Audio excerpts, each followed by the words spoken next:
everybody. Hello, can you hear me? Yes, awesome. Okay, nice. So welcome everybody, and welcome to the first event of the year. We're really excited to welcome you back and have a series of events this year again. To start and kick off the event, I would like to invite Patrizia to offer the opening prayer. Yes, thank you. Let's join me in prayer. Beloved Heavenly Parents, we are so grateful that tonight we can meet here together as brothers and sisters from different parts of Europe and even in different parts of this world. We really want to talk about a very important topic such as love and beauty and appreciations. How can we appreciate people around us? How can we appreciate the family that you have been given to us? How can we appreciate brothers and sisters and can create a deep relationship of love and make you part of it and make you happy?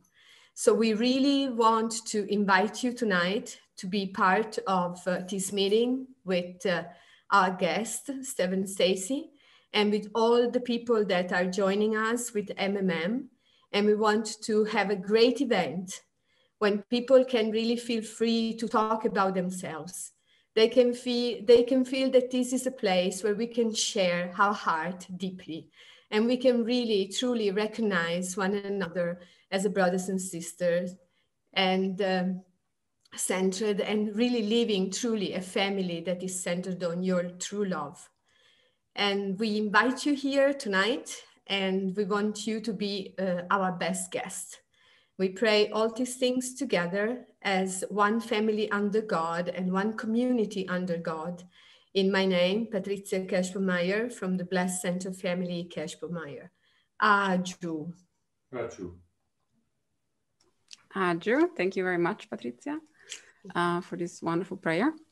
And yes, as you already teased, we're going to have a very interesting topic tonight and a very interesting speaker. I'm very excited to introduce them. But before that, just a few words. So welcome everybody, as I said before, to the first MMM event of the year. This is our 10th event, and we just celebrated our, let's say, first birthday of MMM at the end of the year. We are really grateful for your constant and continuous support. And we're very excited. We started planning the year ahead and the next events. And we are very excited to present to you more topics, more speakers, and to grow this community, and hope that we can have more chances to share with each other, to learn from each other, to connect with each other. But for those of you who are new, because we had many new registrations this time, I would like to shortly introduce what is MMM. So Make the Most of Marriage, MMM, is a BFD EUME initiative that aims to create a thriving community of fulfilled blessed couples. And we aim to do this by organizing a monthly online event, just like today. This is our January event, where a speaker talks about a topic concerning the marriage relationship. And then in the second part, we divide ourselves in discussion groups that can be random, or as tonight, divided by circumstances, and with some discussion questions that have been provided. We try to get to know each other, have meaningful discussions, and also work on our blessing and our marriage relationship. And just shortly, who is behind the team? It's not just, of course, the person you see speaking in the evening, organizing everything. I couldn't do it. It's a wonderful team. Here are some of the people. We have from left to right, Abigail and Victor. We have my husband, Andy, and myself. We have Daniel and Emma. We have Orlande and Arthur, and we have Patrizia and Franz. But we also have the support of translators. Tonight, we don't have any translation, but in some events, we have translation, and they also help out a lot. We have many people who support and contribute by suggesting a speaker or suggesting themselves as a speaker.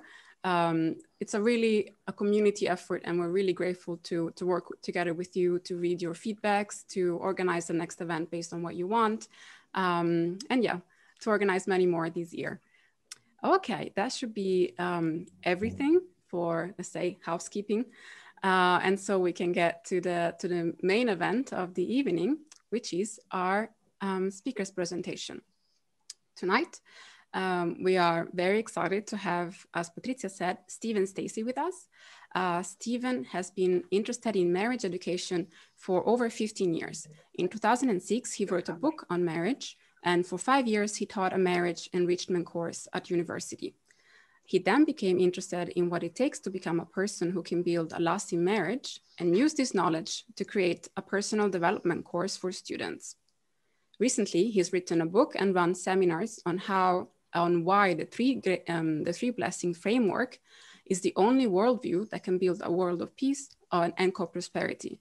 And tonight, he's going to share with us about the dynamics of love and beauty, and in particular, about the various ways that couples can improve their ability to utilize this love and beauty dynamic as a means to strengthen their marriages. So the stage is yours. Welcome up, Steve and Stacey. Hello, everyone. It's lovely to see you today.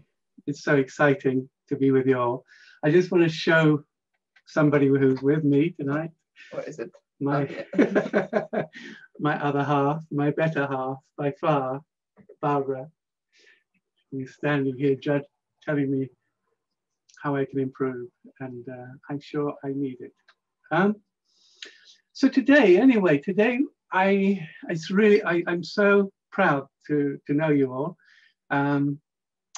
It's so wonderful to see you. Sorry, I'm all flustered right now. It's so lovely to see that so many people want to grow and learn. This evening, I'm going to talk about the love and beauty dynamic. This dynamic is mentioned in the first chapter of the Divine Principle, in the Principle of Creation.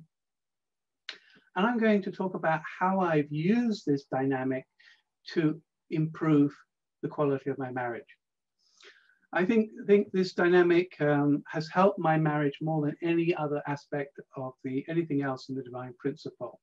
So, as unificationists, so before I talk about the love and beauty dynamic, I want to talk about the bigger picture, because it's important to grasp the bigger picture, I believe.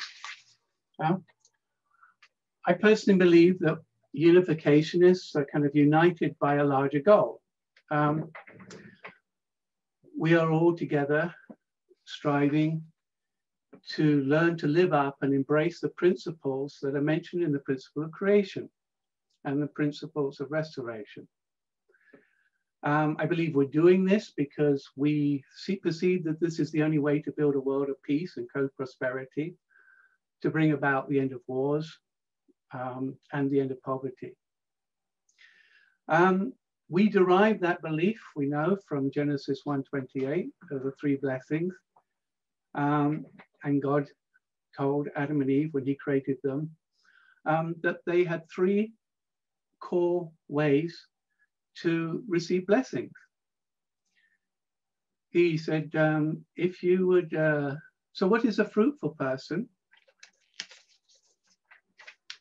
You can say a fruitful person is someone who makes a positive contribution to society.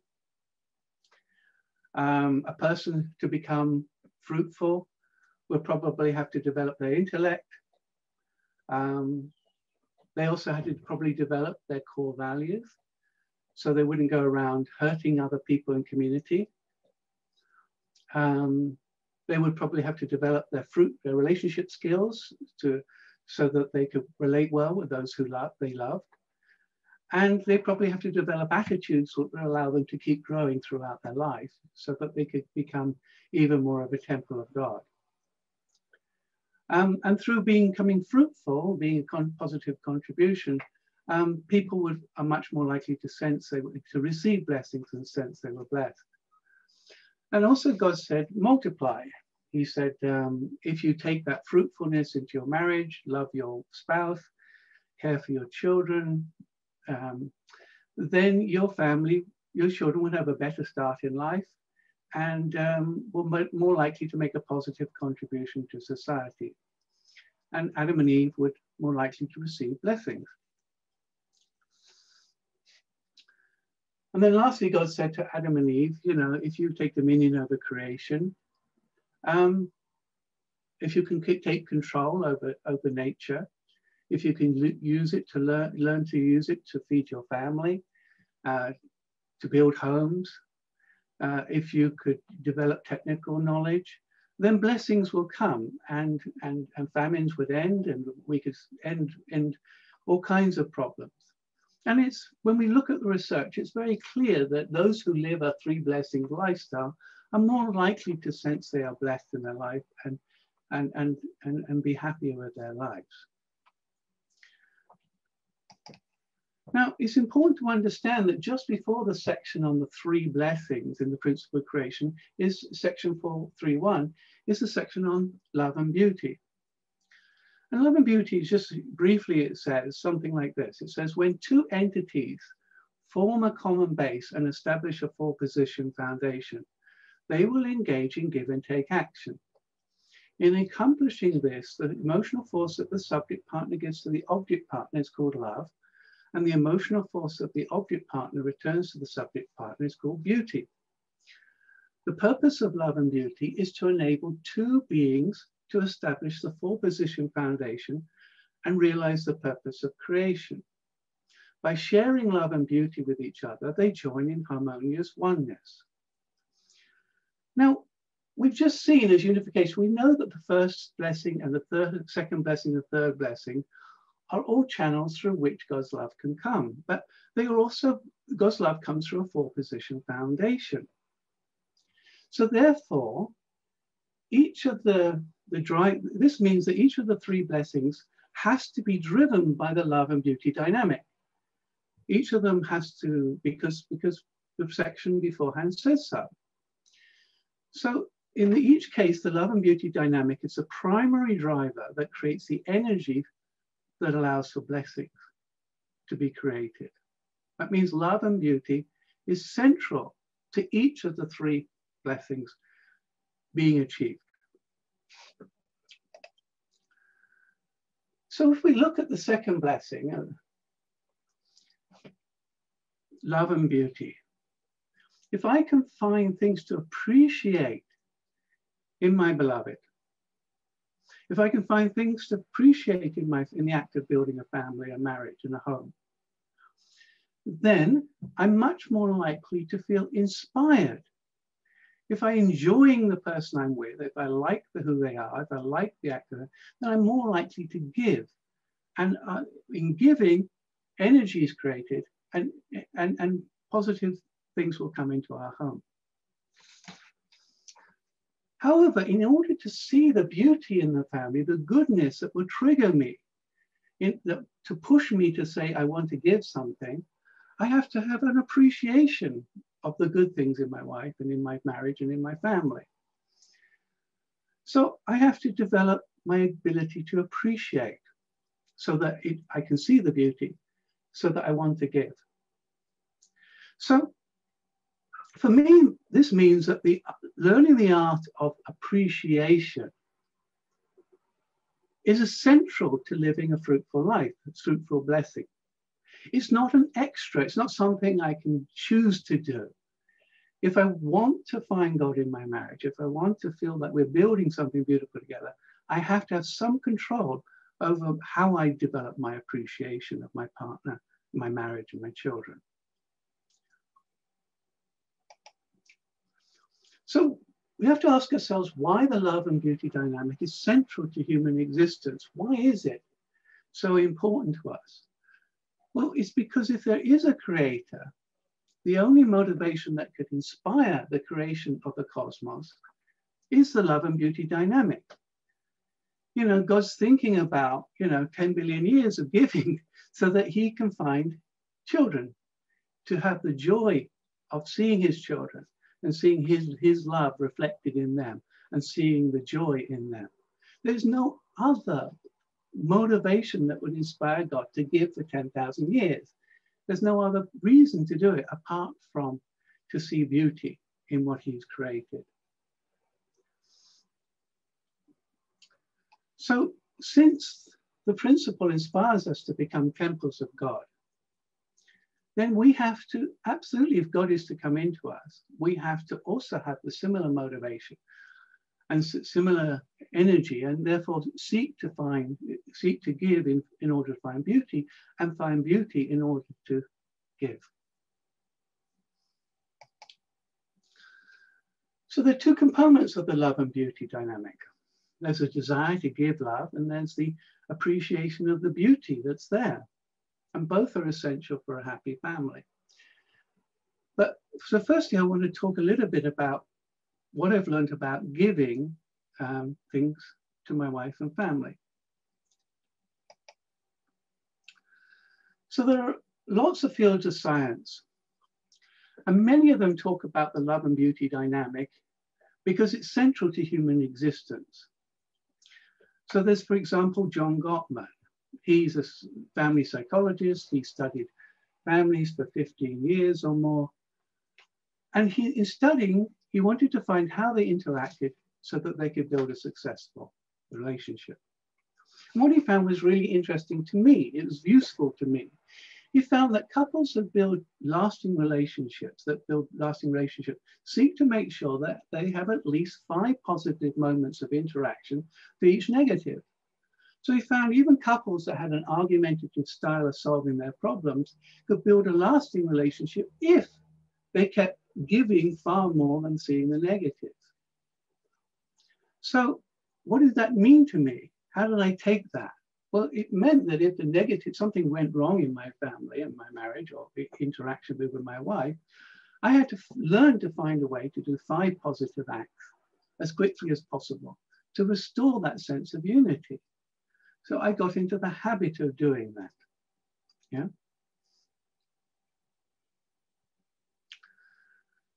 Okay. So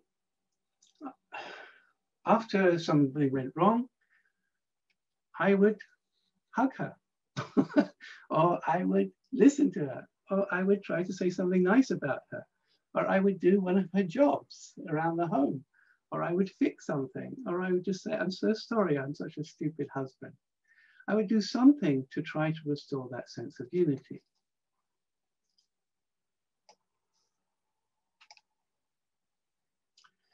Next, we all know probably about this book, The 5 Languages of Love. You know, and this was such a popular book, and one of the reasons it's such a popular, because it talks exactly about the love and beauty dynamic. It's, you know, Gary Chapman said, you can't just give to your partner what you like, just what you like. You have to give to your partner what they see is beautiful. So, you know, I was used to giving, many times I gave what I thought was beautiful. And it didn't always stimulate my wife and bring about joy. So we know that some of us enjoy touch, we like hugs or holding hands or massage, etc. Some of us like words of praise. Some of us like doing something together. And, you know, it's hard sometimes to find those things we like doing together. Some spouses like having things done for them, and some of them like gifts and surprises. I would say there's another language of love. I would say it's conversation. I think conversation is such a profound and wide range of conversation that it stands as another language.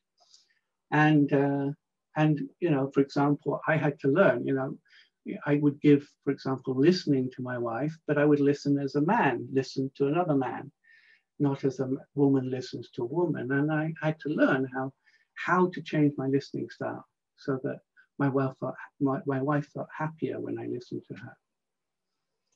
Okay. So, what one? Oh, sorry about that. I think it's important to realize that there are many other famous books out there that convey the message. If you live the principles, which are one of the principles which are mentioned in the principle of creation, to a high standard of ability, then your life is more likely to be blessed. So there's John Gray's book, for example. It's quite an old one, but it was one of the first in a series of books on the men-women relationship. He wrote a book called Mars, Men Are From Mars and Women Are From Venus. And he explored the dual characteristics of masculinity and femininity, and how, though they have, men and women have many similarities, they have profoundly different ways of viewing life sometimes. And that was really important to many of us. Also, Stephen Covey's book, The 7 Habits of Highly Effective People, was another major bestseller for many years. And all of the 7 principles are found within the principles of creation. And therefore, to understand that there are basic principles within the principle of creation, which if we do a little bit better, our marriages will blossom. So I want to move on to beauty now. What is beauty? Yeah. If I can't find the beauty in my wife or my family, it's hard for me to find energy for my marriage. And if I can't see the beauty, so what is appreciation? How do I develop my appreciation?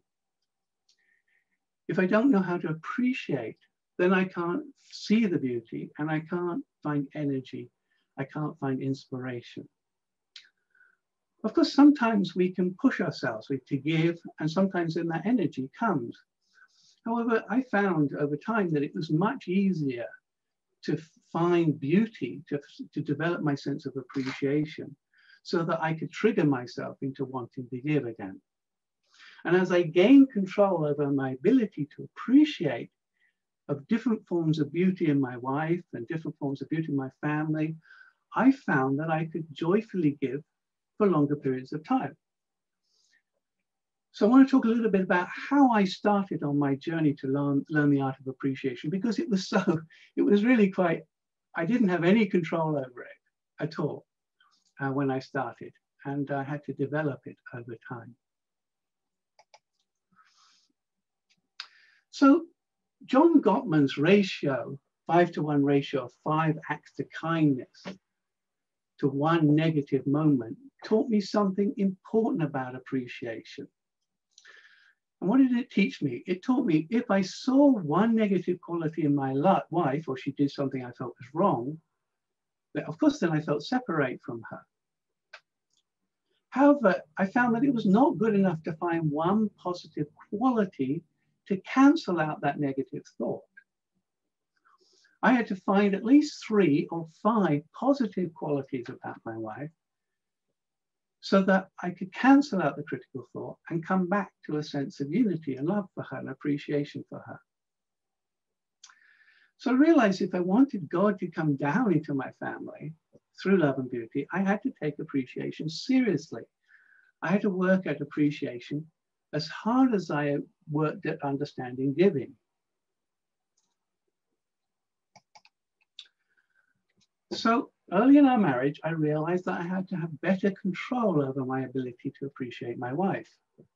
So I started with a 40-day appreciation condition. Every morning I go out and pray and for 40 minutes and say, let me see the beauty, let's find. And I started writing a list of all the good things I could see. And then I would pray and make the list longer. And then I would talk to her sometimes and listen about her life and find new good things to write down. And my list of good points grew longer. And at 40 days, after 40 days, I think I had really quite a long list of positive qualities. She didn't know anything about this list, total secret, but I was trying to say, I've got to do this. And then I got into the habit every morning for 3 or 4 minutes to think about this list, to kind of reprogram my brain, to remember them all and add in new ones when I found them. And then, so I found that when I did that, I woke up and I could greet her with a positive heart, because she was, no matter what happened the night before, the day before, I had wiped it all away. And I said, good morning, my darling, you're wonderful. You have so many good points. So there are many times I went to bed and we tried to, I just tried to show appreciation for her in some way or another. And after some time, I learned something really precious. I found that living in a state of appreciation was a far happier place to be than in a state of criticism. Duh. So why did I want to go back to criticism? Why did I want to go back there? Of course, some things happen sometimes, they always happen. But because I liked being in appreciation so much, I would always try to desperately find a way to go back and find appreciation for her, to forget the weakness and to find the love.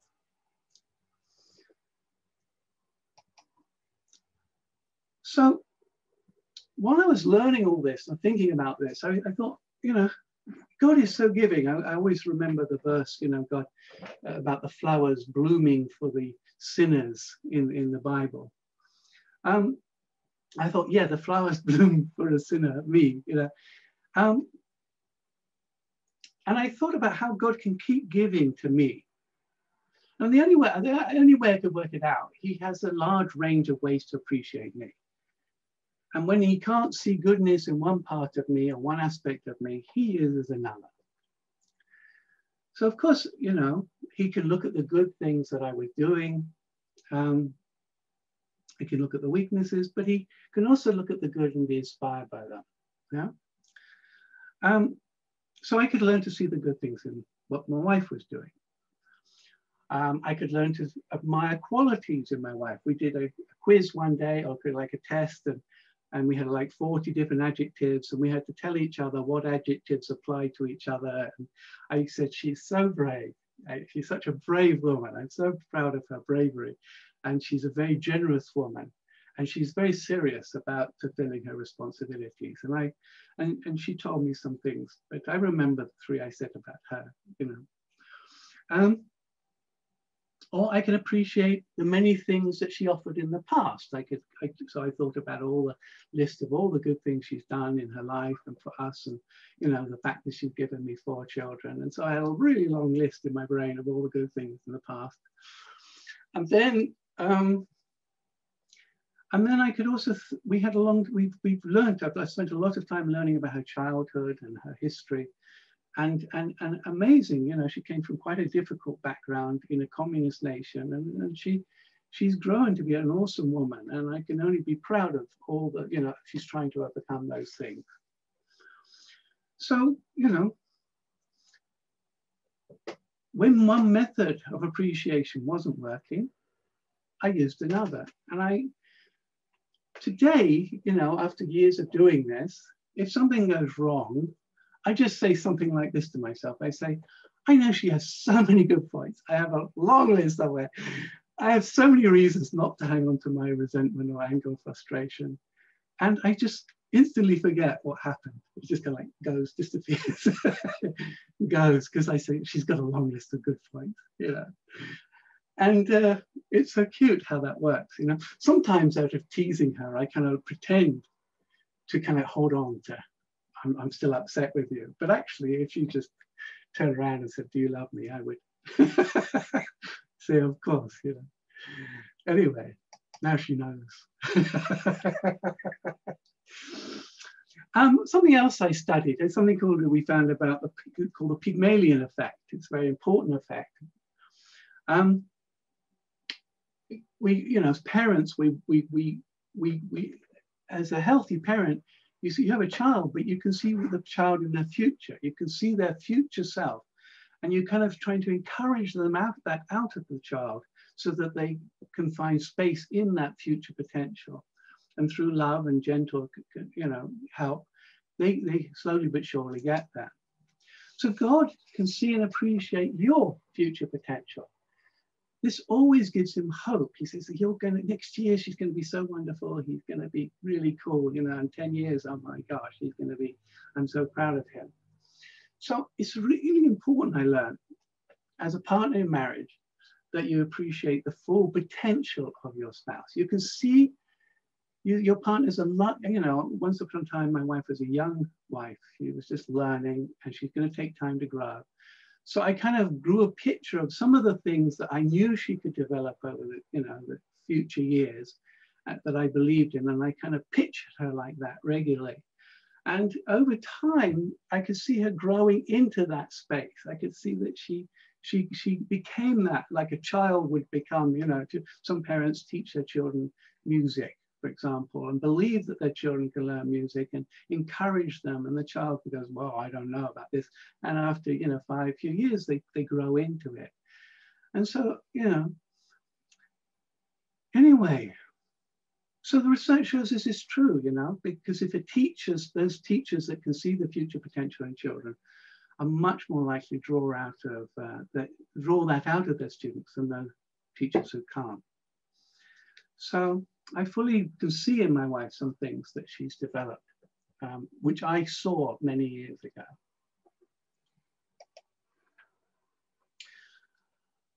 One of the other things I think I really learned, in my studies was that to appreciate your partner's dreams and goals. So as human beings, we grow into adulthood and then we develop a sense of where we would like to go with our lives. And over time, those goals change and develop, but we develop a sense of our idealized self. What we would like to be ideally, what we would like to achieve with our lives. And as partners, it's really important because God is often talking to this, to you, saying you can do this or you could achieve this. So it's really important, I think, as spouses, in most cases, not all, but most, to appreciate your partner's goals. I think it's really important to offer moral support, good job, well done. I see you're losing weight and I'm very proud of you and I'm so glad you're studying and to give moral support, to say, I want to help you, encourage you to do what you're doing. And it can be practical support, like, taking your partner for a walk or helping them, helping with their exercises or helping them with their studies or whatever. But I think it can be miserable if your partner doesn't see something completely different than you see, and they want to tell you that you should be somebody completely different. I think that's kind of a miserable experience in some ways, Yeah.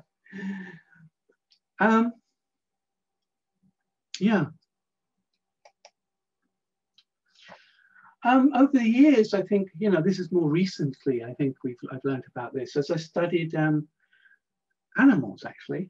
I studied some animals and I spent some time studying the habits of all the animals that mate for life. The puffins, the swans, the ones that marry and never divorce, almost never divorce, And I learned that they do all kinds of things to keep, they swapped, having lots of girlfriends, for a few weeks a year, to having close relationships of appreciation all year round.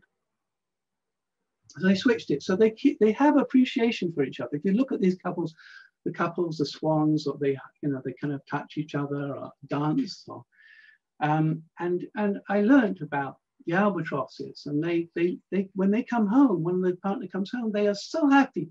They're so happy to see each other. They go, oh, it's so lovely to see you. And so we kind of have a little ritual in our marriage. When she comes home, I get a little excited and I do a little something, but it's only for her, and it's to show you are special. You're a very awesome person, and I love you so much. And if she goes away for longer periods of time, or I do, the ritual at the airport is even more extravagant. You really don't want to be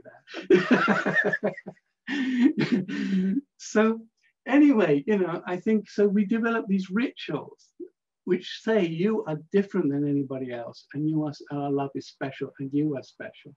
So of course, I always go out holding hands. Whenever we go out, we're holding hands. Or when we go to bed, I always make sure I hug my wife. And I personally believe I should hug my wife several times a day, because just to express this, that you are wonderful. I like and love you, And I think there's, a lot of women have insecurities and they're not too sure about their bodies or their all kinds of things but just to have someone who says, who's always there for them, I think it's very important. So anyway, so that's the end, yeah? Hopefully, you know, so this dynamic you see is, I think it's just incredible. It's the way the universe works. It's how it works. The free market works on the same love and beauty dynamic, and marriage does. And if you can get better control over it, your marriage can improve regularly. I hope I've been able to convey that. The M&M staff have some homework, which they hope you will do, help you find more love and beauty. And then we'll have also have some discussion in the groups. So I think we'll leave it there, shall we? Thank you. Thank you, Stephen. Thank you so much. This was a really wonderful lecture. It really, especially because Barbara is there. So it really feels like a love letter to her, to us. And we are here to hear it. And she cannot be like, oh, no, and be humble. And she has to hear all the compliments and how wonderful she is. This is really wonderful. I really enjoyed it. Thank you so much. No problem. Thank you. Yeah, and it was also so pure and nice, how you mentioned the albatross and the swans. It made me think of how Trafalgar was talking about learning to love purely from the animals. And then you really explained, right? Yes, no, oh my gosh. If you study the true love animals, you can see so much about how you keep the relationship going, you know. Mrs. Beaver has a to-do list, which is this long, you know. And she says, if you go out and fix the dam, cut down a tree, then come back, I'll snuggle you. And my wife has a list this long. And the Arctic tern, he brings his partner a fish. He fishes. I love you, you know.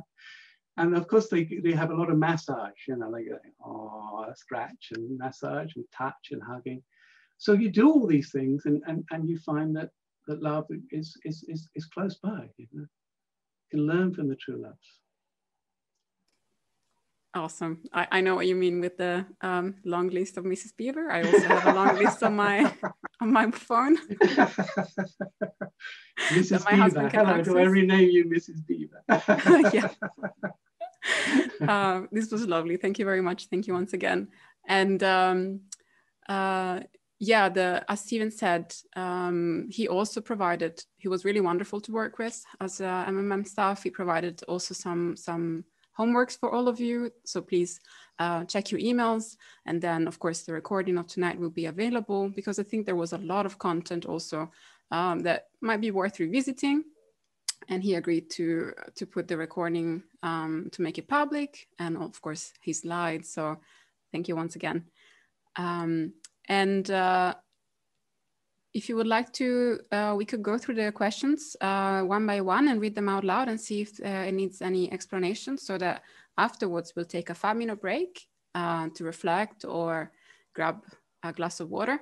And we can also reflect about these questions and prepare to go into the discussion room, so that we have had some time to digest so much content. Can I have the slide, please? So, yes, the first one is, as usual, introduce yourself. There might be some people you have already met in real life or in an MMM event before in your group, but it might just be kind, in case there is that one person you've never met, to introduce yourself just shortly, your age, blessing year, children, if you have any, country of residence, and then the questions that Stephen has prepared. Do you want to read them, Stephen? Oh, the questions? Mm-hmm. Yeah, I can. So of course you can, hopefully you've thought about your partner's love languages. You can share what you think they are. And you might ask, you know, think about how you live them. How do you give them to your partner? You can share that.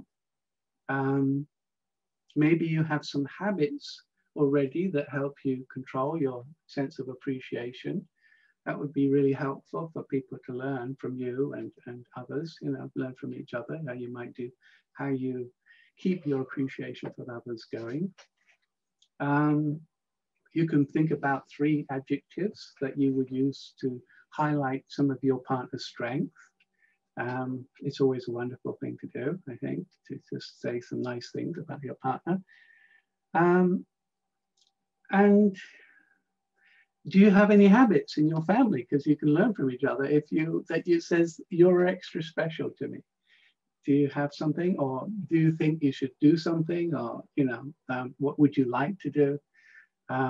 Just to kind of learn from each other. I think there's so much wisdom out there, and I think there are other people who've thought about these things as well. And yeah. Yep. Awesome. Thank you. Thank you very much for going through them.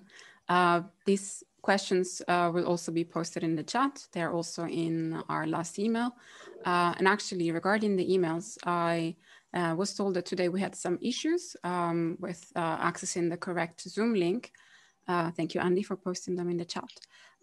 Please, if you can, save us the MMM email address in your contacts so that you can make sure, or at least we'll try to not end up in your spam. I promise we don't do this on purpose. I'm sorry some of you missed the link and there were some issues with the correct link and the link not working. Thank you very much for being here. And yes, one thing you could do is, if you can, please save us in your contacts, and so you make sure to not lose any of our updates and next emails, including the homeworks and the next events, save the date and so on. So as I said before, we'll now take a 5-minute break. You'll see a timer on the screen, and we'll have some music in the background, and you're welcome to take this time to reflect personally or as a couple if you're following together with your partner, and maybe ask each other these questions, maybe take some time to think, what am I gonna say?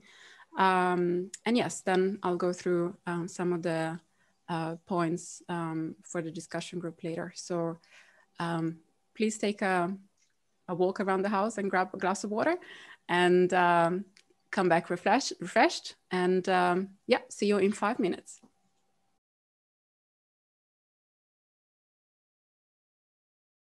All right, welcome back. I hope that short reflection/break was good. Please let us know how you like it, or if you don't. We have a feedback form and we're always happy to hear from you. Stephen, were you gonna say something before I went into the break? Did you have something, did you want to add something? No, I just wanted to, because I don't know if anybody realized that they were meant to ask questions. I don't know if they caught that. Yeah, good point. I wrote that in the chat if they had any question, but please, if you have any questions, even if the time for the Q&A after the talk is now passed, we can have another time for Q&A after we come back from the discussion question. So please still keep them in your mind, write them in the chat, or even if any ulterior question comes to your mind during the discussion group, maybe you're having an interesting conversation with somebody and you realize, wait, is that what Stephen said? Or did I misunderstand? Or what does that actually mean in practice? And then I'm sure Stephen is very happy to answer your questions after we come back from discussion as well. Is that correct? Yeah. Yeah, okay, awesome. Thank you for double checking on that. Very important to have Q&A as well. So if everything is ready, then I'd like to go through some little bit of details on the discussion groups as usual. Just to remind you that please, if you can, if you have a webcam, please turn it on and turn on your microphone so that we can all see each other's beautiful faces and it's less awkward for everybody to be in a discussion group. Keep your questions at hand. They're also in the chat, so you will see them anyways. We have started implementing the so-called discussion initiator already last time. This is the second time we have this. And today, the discussion initiator will be the tallest person in the group. So you have to introduce yourself and you have to ask each other how tall you are. What is the discussion initiator? We don't want anybody to have the pressure to be the discussion team leader, to lead the discussion, to stir the discussion, to tell people when to start or stop talking. No, it's still the same good old discussion between peers. It's still not a counseling session. It's just a chat.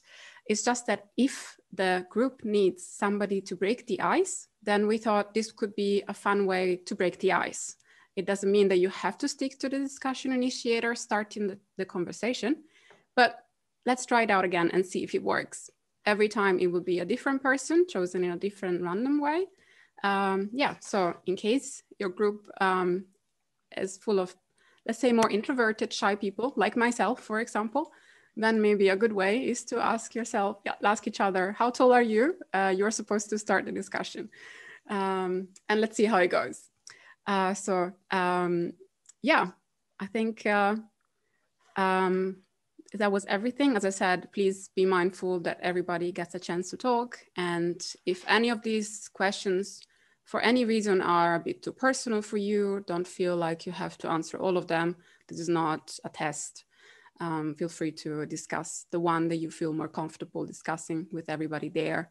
And also, unfortunately, as I said, this is not a counseling session. If you need somebody to talk to, the BFD has a great group of counselors and supporters. We will afterwards post the BFD website in the chat. And if you feel like you need more than just a chat with peers, please reach out, because there are many people who are very happy to hear from you and support your blessing. So if we are ready, without further ado, are we ready?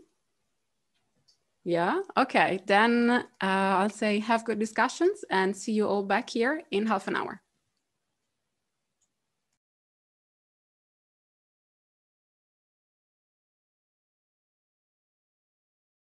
Okay, and we're back. Welcome back, everybody. I hope you had good discussion, fruitful discussions, and could meet new people or older friends, and that it was nice to connect on this online space, especially in this time. It was really interesting for me. I was in a group with some ladies and gentlemen a bit further ahead of me in life, let's say, with older kids already. And it was really, really, I was really honored to hear their life stories and experiences in marriage and their pearls of wisdom. It was very interesting. And it was, yeah, very, let's say, unique to get the opportunity to have such deep conversations with somebody that I personally had never met before. So very, very grateful that everybody felt so open with each other. That was lovely. So if Stephen also is back, are you here, Stephen? We received a question and I would like to ask Yes, it. I'm back. Hello. Hello. How was your discussion group? Of course, wonderful. Yeah. It was so lovely to hear positive things about their spouses and they knew. Yeah, it's just positive thoughts. Very nice. Yeah, I think the questions that you prepare also were really good. Some people liked some more, some people liked other more, but they were all very, very interesting questions and a very good mix, I think, I thought. So if I could, if I may, I'll just ask the question that we received. Okay. Feel free to, both of you, of course, answer it. How would you deal with a spouse that is not interested in making the most of marriage?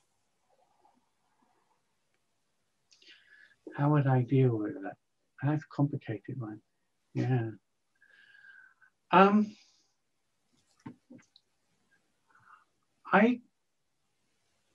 My experience has taught me that I can do, if I can develop myself, my partner has the best chance of developing themselves. So, you know, we see this, for example, if you've got your teacher and you've got a difficult class and, you know, you can tell the children off all the time. Or you can develop classroom management skills. You can develop all kinds of better teaching methods. You can go away and develop yourself. And your children are more likely to get the best chance possible to respond positively to that growth in you. And it's same with the boss. You know, if the boss is not getting the best out of the employees, he can go away, study, learn, develop.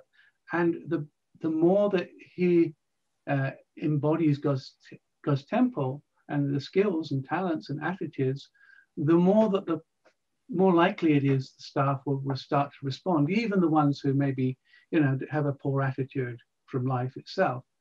And I think that's the first step. I think it's always, you know, this partner is showing me that if I, you know, that there's something I need to continue to develop. This is in the discussion group we had, oh, this is the right partner for me.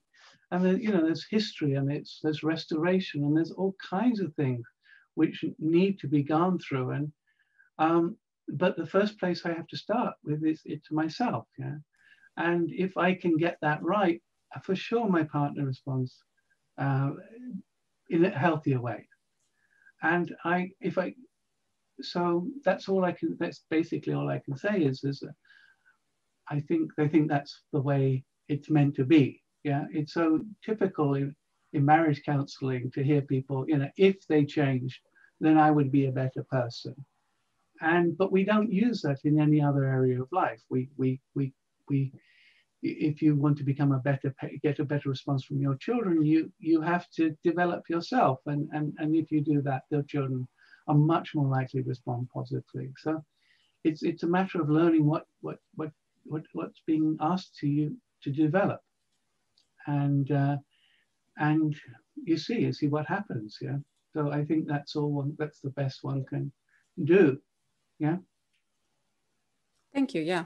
And as I said briefly before, if you feel like your blessing is going through a growth spur, let's say, like it needs a little bit of support and push to go to the next level, please reach out to the counselors and support that the BFD also provides. They're all volunteers and they're very happy to hear from you.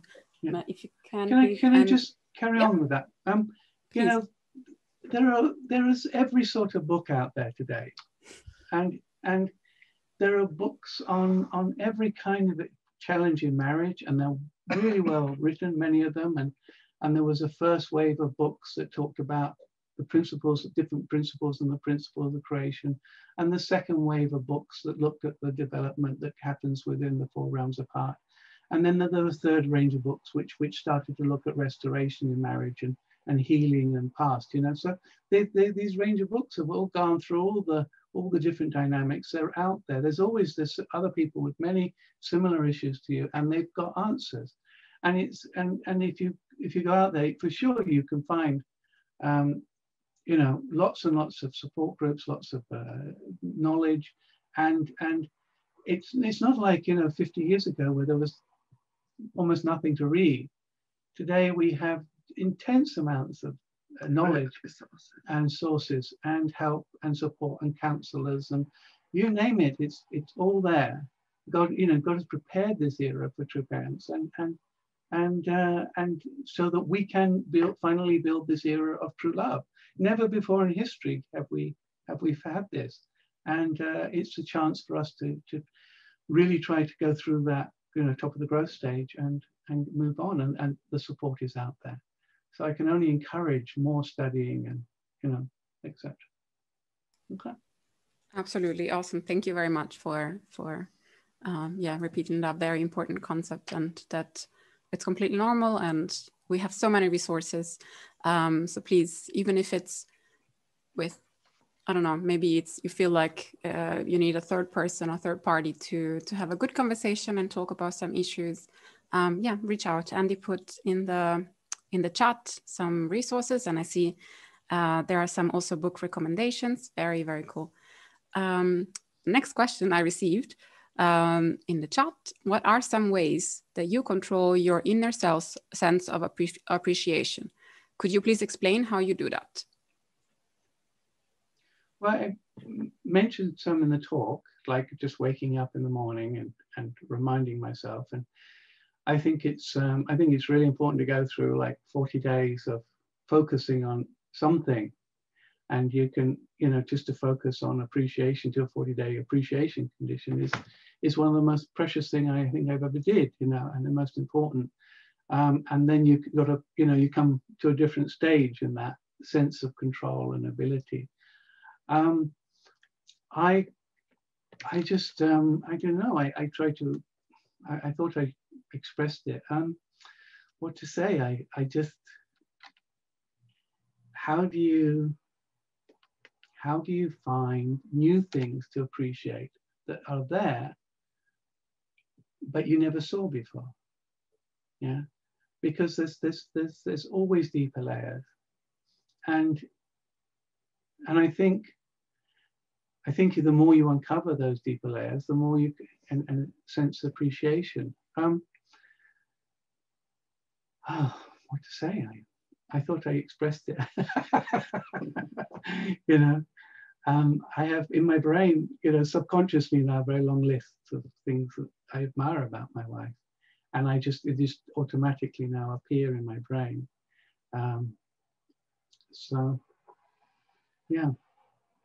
Yeah, as you were saying, maybe having this 40-day sort of condition maybe gets you started, gets you thinking, and now it's more natural to just... My wife wants to say something. Yeah, please. I can testify how he controls. It's a process. It's never, you can never say, oh, I've done it. There's always another day to learn, but I can recall like our life in the past, and for example, going for a walk together was not easy because he says I gave him a hard time instead of appreciation the nature. but you know, it takes practice, and like he said, you always have to learn from these experiences. And the other thing that really helped is to see beyond these external things and see like where we come from and how much the other person has to feel sometimes negative feelings and still wakes up in the morning. So now when we go for a walk, it hardly ever happens that we have any, you know, lack of appreciation for nature, I would say. But these differences don't, like, they are like emotions that have to go through us, and we have to feel them before we can just feel comfortable with them. So the lack of appreciation is not unnatural. It's sometimes just a process of letting ourselves to feel it, and then it can be when we can learn to appreciate. So it's not a matter of control. I think it's just a matter of just going through this process and transformation. Mm-hmm. Thank you. Very interesting. I get into the habit of today. You know, my wife goes to work, and she has, you know, it's not so easy sometimes at work, and so I always, you know, try to listen to her when she comes back from work, because if she can get out her pain and challenges, then, because we go for a walk often later on, I can then we can hopefully then enjoy the walk much more. You know, it wasn't always, if you don't separate, it's like trying to compartmentalize issues, so that, you know, that's one of the many ways I try to, okay, that's gone, now we can walk hand in hand and imagine the stars and living on a planet, a rock going through space, and just how awesome that is. And I'm drifting away, and she's talking about, I'm thinking, gosh, you know, we're going through space at 2,000 miles an hour, and this is incredible, and how wonderful this moon is up there, and gosh, you know, and God made all these beautiful things for me, and she's a different space, you know, but anyway, so. Thank you. Thank you so much for both answering that question. It's very nice to see both perspective and how you can, maybe turn the question on its head and say, oh, it's not a matter of control. It's a matter of seeing and how it's natural to, develop this sense of appreciation. Thank you both so much for taking the time to be here. Anything else you'd like to add, Stephen? Maybe I mentioned that you wrote a book, and you mentioned that there are many books out there. Would you like to tell us the title, and maybe we can write in the chat? Well, I wrote a recent book because I really tried to explore why the three blessings is lifestyle is the only hope, foundation upon which we can build a world of peace and co-prosperity. Yeah. So it's called Be Fruitful, Multiply, take dominion, a path to happiness and world peace, or something like this. Yeah. So I really thought about it for about 5 years. Why is this the three blessings? Why is it like this? And I tried to explain it. So that's really. But I've got several other books going. So anyway. Write the titles. Which one? Yes. So the first book he wrote when we were still in Finland was Friends, Partners and Lovers. Yeah, Partners, Friends and Lovers. So that's one. And the other one was about transgender, which is maybe not interesting for some of you. And the third one is about three blessings. Yeah? Yeah. So you can always contact him. Okay. Anyway, I'm just so proud of all of you for coming tonight and for wanting to learn. And the amazing thing about life is obviously that we can be, I can be quite old and senile a bit, most kind of retirement age, and I still got so many things. The principle is just the most beautiful. Principle creation is just the most incredible resource out there. When you see that the world is talking about the business world and all the different fields, and many of them are talking about the principle of creation and how to apply it better in their lives. So I'm very proud of you all, and I really wish you well in journeys through life. Thank you very much.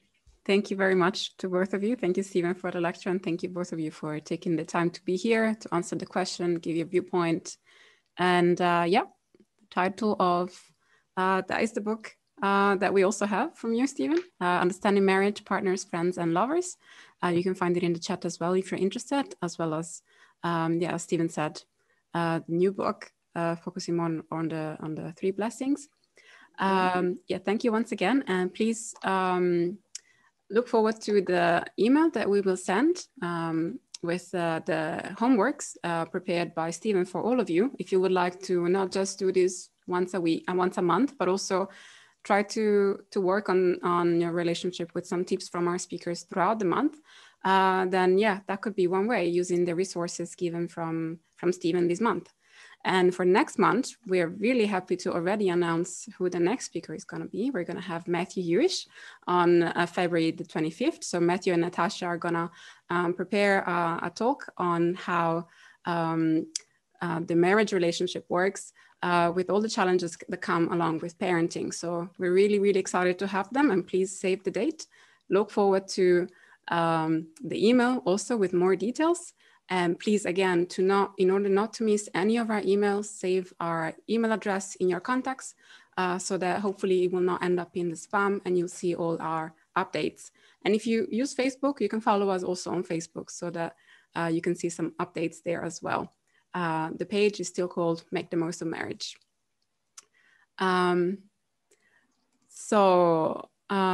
One other announcement before we finish is that there is going to be very soon a second generation matching and blessing preparation workshop. So if you have children that are 17 years of age or older and are preparing for the matching, or need to refresh this workshop in order to attend the next blessing, please save the date.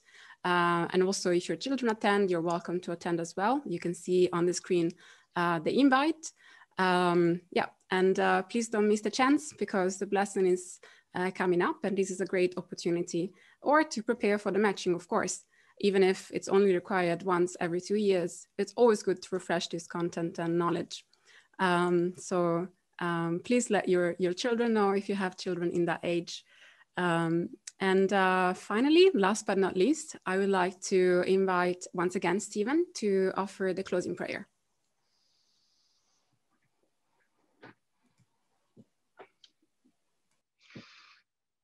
Dearest Heavenly Father and Mother, and dearest true parents, we come together this evening as your children, and I think you are so inspired to see these couples You've known them for so long, and you're so proud of so many of the things they've achieved and the children they've raised, and they stand as the hope, your hope for humankind to build families based upon the three blessings: lifestyle, and to serve the world and with love and goodness.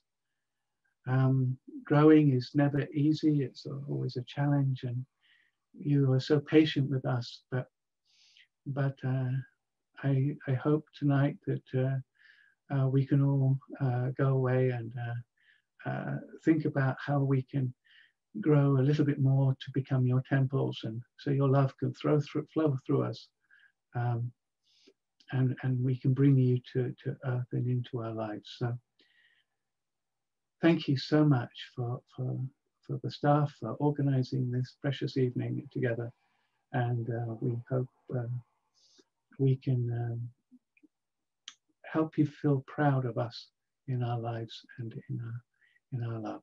So we thank your parents for bringing us together. We pray this in their names and in the names of Stephen, Barbara, Stacey. Adieu. Adieu. Thank you once again, Stephen and Barbara. Thank you to all of you for coming. If for those of you who still have time and want to, we are gonna again reopen the discussion groups. Please don't take offense if some people will have to go for time reasons or other reasons. But if you would like to continue the conversation, you're welcome to join the groups again. And for those of you, or for all of you that will not join and that will join the extra discussion, I hope to see you all next month, and have a good evening. Goodbye, everybody.